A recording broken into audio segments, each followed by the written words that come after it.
Kali ini kita akan melakukan test drive Honda SR-V 1500cc tipe SCVT. Bagaimana rasa berkendaranya? Yuk kita tes.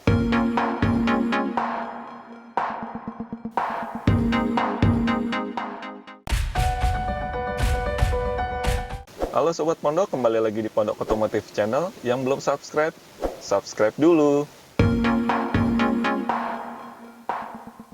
Oke, kita akan mulai test drive-nya. Pertama, pakai safety belt dulu, safety first.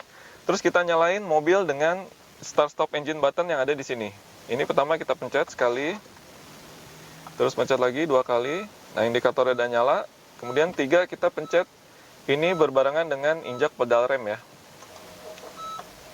Nah, ini mobil baru nyala. Karena beberapa pengguna SR-V ya, yang awal-awal tahun 2015, dia banyak rusak, macet di tombol engine start-stop buttonnya ini. Ya kemungkinan karena langsung nyalain engine start-stop berbarengan dengan injak pedal gas ya. Jadi hanya sekali pencet aja. Oke, sekarang kita coba jalan dengan mode otomatiknya ya. Nanti kita coba mode manualnya dengan pedal shift.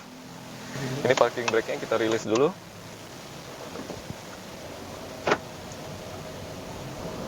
Oke, pertama kita mau bahas dari sisi setirnya dulu ya. Honda SR-V ini pengendaliannya cukup mudah ya. Ini setirnya terasa cukup ringan dan handlingnya juga dia cukup mudah. Dia sudah menggunakan EPS ya, Electronic Power Steering. Nah, kalau dirasain sih setirnya ini cukup presisi ya. Ini coba kita belok-belokin ya, belok-belok. Tuh. Ini langsung berasa banget, kita belok dikit dia sudah belok. Jadi input setir ke roda itu cukup presisi. Jadi mobil ini sangat mudah dikendalikan. Ini cocok sih buat di dalam kota ya. Dia bisa lebih lincah untuk manuver-manuvernya. Nah, untuk di kecepatan tinggi ya, setirnya mulai terasa lebih berat. Jadi dari EPS ini dia ada sensor untuk speed sensor ya, untuk mungkin di atas 80 km per jam. Jadi setirnya jadi lebih berat supaya lebih stabil kita pengendalian mobilnya. Nah, ini terasa udah lebih berat nih karena kita udah mau 100 km per jam.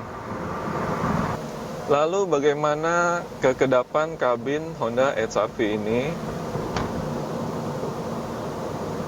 Kalau dari samping ya, dari samping ini sebenarnya cukup kedap mobil ini. Cuma kekurangannya itu ada pada bagian bawah. Ini kalau kita rasain road noise-nya berasa banget ini. Masuk ke dalam kabin ya, suara ban juga masuk ke dalam kabin.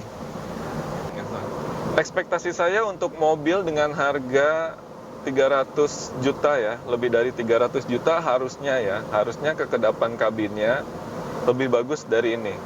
Lebih senyap, tapi ini masih ada noise dari bawah. Jadi teman-teman kalau yang punya SR-V, kalau pengen lebih nyaman lagi mungkin bisa ditambah peredam ya di floornya ini ya, di bagian lantai mobil ini. Ataupun bisa juga ganti ban dengan merek lain ya, bukan bawaan dari pabrik, yang lebih bagus kualitasnya ya, mungkin agak sedikit lebih mahal ya harganya. Ini coba kita kick down ya gasnya ya. Kita gas mendadak, kita gas full, kita dengar suaranya ya. Nah, suara ngedennya tuh berasa banget, suara mesinnya masuk banget ke dalam kabin. Nah, itu yang kekurangannya ya Honda HR-V ya, dari sisi kekedapan kabin. Oke, sekarang bagaimana konsumsi bahan bakar mobil ini ya. HR-V ini memiliki mesin yang sama dengan Honda Jazz 1500cc, mesinnya identik sama, cuma bodinya, dimensi HR-V ini lebih besar. Untuk dalam kota kita udah lakukan tes ya, kita coba itu konsumsi bahan bakarnya di 13 km per liter. Sedangkan untuk di luar kota itu bisa sampai 17 km per liter. Tapi yang perlu jadi catatan ya teman-teman ya, konsumsi bahan bakar itu tergantung juga sama cara kita mengemudi, kemudian kondisi medannya, apa banyak tanjakan atau cuma lurus-lurus aja. Dan juga pastinya beban yang dibawa ya. Kita nyetir sendiri atau full muatan dengan bagasi, jadi konsumsi bahan bakarnya akan plus minus ya dari angka yang tadi ya. Lalu bagaimana rasa suspensi di mobil ini ya? Kalau yang kita rasain sih mobil ini suspensinya sebenarnya agak stiff ya, agak kaku dia, kurang empuk. Tapi dengan suspensi yang agak keras ini, itu terbayarkan dengan handling dan stability-nya yang bagus ya. Apalagi di dalam tol kayak gini ya. Di tol ini stability mobil ini cukup bagus dan handlingnya juga mantap. Ya ini ciri khas Honda sih ya. Jadi saya mau cerita sedikit ya. Jadi Abang Pondok nih salah satu pengguna mobil Honda ya. Dulu pernah pakai Honda City tahun 2009 ya. Bukan yang bulat tapi yang udah ganti model dari yang bulat. Terus pernah pakai juga Honda Civic tahun 2008 FD1 yang 1800 cc. Terus pernah pakai juga Honda Jazz pakai dari baru ya, 2011 tipe RS, Honda Jazz GL8. Menurut Abang Pondok sih, Honda ini memang mendesain mobilnya itu dengan karakter yang lebih sporty ya. Bukan berarti Honda nggak bisa bikin suspensi yang empuk, tapi memang sepertinya mau bikin mobil yang lebih sporty dengan mengutamakan stability dan handling. Ya tentunya yang dikorbankan pasti dari keempukan suspensinya gitu. Memang untuk Honda City Civic itu kan sedan ya. Kalau Honda Jazz itu hatchback. Tapi saya juga pernah pakai Toyota Altis ya yang tahun 2010 ya. Itu kan kelasnya Honda Civic. Kalau dibandingin dengan Honda Civic, Toyota Altis itu jauh-jauh lebih empuk, lebih nyaman dari suspensinya. Tapi kalau bicara stability, handling, itu Honda Civic yang lebih juara dibanding Altis. Ya itu menurut pendapat saya pribadi ya. Mungkin teman-teman punya pendapat lain ya boleh aja. Silakan tulis di kolom komentar ya.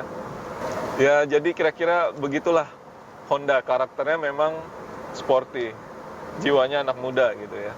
Lalu bagaimana dengan tarikan mesin Honda HR-V ini ya? Jadi mobil ini menggunakan mesin 1500 cc, iVTEC dengan tenaga maksimum di 120 horsepower dan torsi 145 Nm. Jadi yang Abang Pondok rasain ya, dengan CVT Earth Dream-nya Honda ini, perpindahan gigi terasa sangat halus. Ini sangat halus ya, perpindahan giginya Honda HR-V ini. Nah, Abang Pondok sih secara pribadi suka dengan mobil yang transmisinya halus gini ya. Karena lebih nyaman buat dipakai. Ya beda kalau sama waktu muda dulu. Kalau waktu muda dulu lebih seneng pakai Honda Civic yang tarikannya kenceng, 1800 cc, dan dia masih menggunakan transmisi otomatis konvensional 5 speed ya. Itu tarikannya mantap ya. Tapi untuk Honda HR-V ini kalau dirasain itu di putaran bawah ya, di bawah 2500 rpm itu terasa memang tarikannya agak kurang ya. Ya itu mungkin karena pengaruh dari transmisi CVT-nya ini. Dan untuk mencapai 2500 rpm itu cukup lama ya. Ini coba kita kick down ya mobilnya ya. Sebentar ya. Coba kita kick down ya, gasnya ini ya. Nah, dia agak ngeden, terasa ada lag gitu ya. Dari 1000 rpm ke 2000 tuh kayaknya agak ada lag ya. Mungkin sepersekian detik kali ya. Tapi kalau udah sampai di 2400 ke 3000 ya, sampai ke 4000 nih tenaganya baru berasa. Di atas 2400 baru berasa tenaganya. Nah, itulah kalau pakai transmisi CVT ya. Ini karena kita pakai mode yang otomatis. Nanti kita coba pakai mode manual yang pakai paddle shift ini ya. Jadi ya begitulah karakter dari transmisi CVT ya. Mungkin buat beberapa orang kurang suka dengan transmisi CVT karena agak sedikit lemot di putaran bawah. Tapi buat beberapa orang ya termasuk saya suka dengan transmisi CVT karena halus. Tapi nggak ada salah dan benar, itu hanya masalah selera aja ya. Jadi semuanya cinta damai, peace. Di Honda HR-V ini ada Eco Assist ya. Jadi ada eco indikator untuk membantu kita supaya mengemudi secara lebih efisien secara bahan bakar. Nah, ini kalau teman-teman lihat di sini ya, di lampu indikator speedometernya ini ada warna hijau di sini.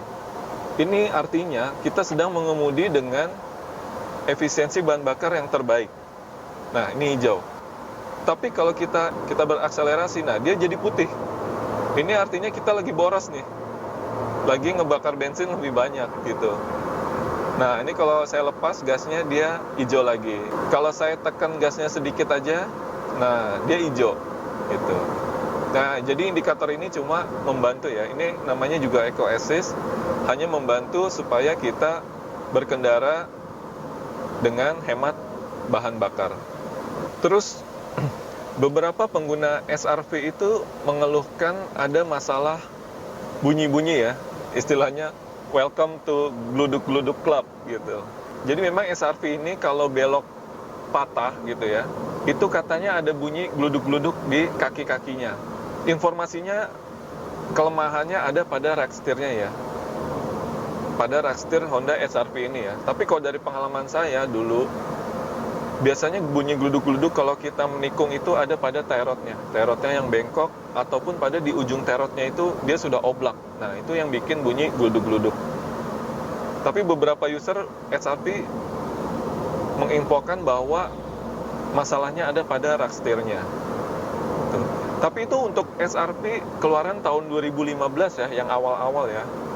Untuk SR-V yang ini tahun 2018, saya sih udah nggak nemuin ya bunyi gluduk-gluduk saat lagi nikung ya. Mungkin Honda sudah melakukan perbaikan-perbaikan dari adanya keluhan-keluhan usernya mobil ini. Nah, di SR-V ini ada satu fitur lagi yaitu cruise control ya. Cruise control, nah untuk penggunaan cruise control ini kita bikin di video terpisah ya, supaya durasinya nggak panjang. Nanti teman-teman bisa cek aja di video yang satu lagi, cara penggunaan cruise control di Honda HR-V ini. Oke, sekarang kita coba menggunakan mode manual ya, menggunakan pedal shift. Ini kita masukin giginya ke S ya. Kita mulai ya. Oke, gigi 1 sampai 20 km per jam, gigi 2 sampai 40, gigi 3 sampai 60 ya, udah 4000 rpm, gigi 4 sampai 80,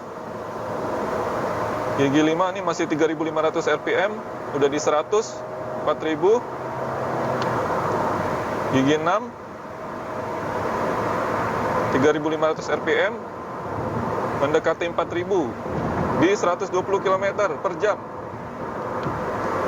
Masuk gigi 7 ya, ini udah mentok gigi 7, 120 km per jam. Kita gaspol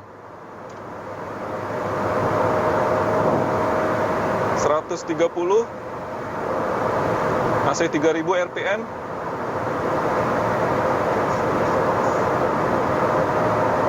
...140, 3500 rpm. Oke. Kita cukup ngetesnya sampai 140 ya. Kalau teman-teman mau lebih, silahkan dicoba sendiri ya. Jadi transmisi dengan menggunakan mode manualnya ini cukup bertenaga ya. Di setiap giginya tuh cukup bertenaga. Kita juga bisa bermain di RPM yang tinggi dengan menggunakan mode manual ini. Jarak giginya juga cukup pendek sehingga kita bisa dapat tenaga di setiap giginya dia. 1, 2, 3 tadi. Itu rasanya cukup powerful ya dengan menggunakan pedal shift ini. Jadi buat teman-teman yang kurang suka CVT mungkin bisa pakai pedal shift untuk perjalanan keluar kota ya. Untuk di tol, untuk berakselerasi. Ini saya rasa cukup bagus dengan adanya mode manual pedal shift ini. Apalagi menggunakan pedal shift lebih enak ya. Kita ganti giginya di tangan sini ya, kanan kirinya ini. Tapi sebenarnya saya jarang pakai pedal shift ya. Mulai dari Honda City, Civic, Jazz itu semua sudah ada pedal shift dari tahun 2009. Nah, itu kerennya Honda ya. Tapi saya jarang pakai pedal shiftnya kecuali kalau keluar kota ya. Untuk harian sih tetap pakai Matic-nya. Karena takut rusak juga. kalau dipakai tiap hari.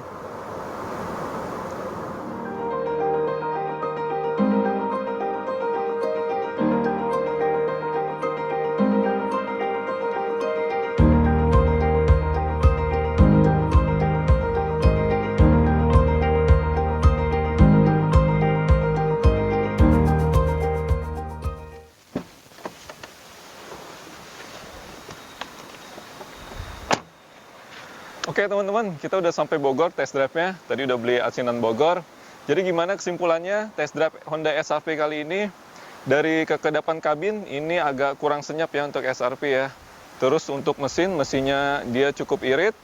Kemudian dari tarikan mesin, tarikan bawahnya agak kurang agresif ya. Jadi teman-teman yang mau lebih akselerasi yang lebih cepat lagi, yang lebih agresif bisa menggunakan pedal shift. Kemudian handling mobil ini cukup bagus ya, sangat mudah dikendalikan, mobilnya cukup lincah untuk di perkotaan dan juga cocok untuk dipakai harian. Paling segitu aja dari Pondok Otomotif Channel, jangan lupa subscribe. Salam Pondok Otomotif.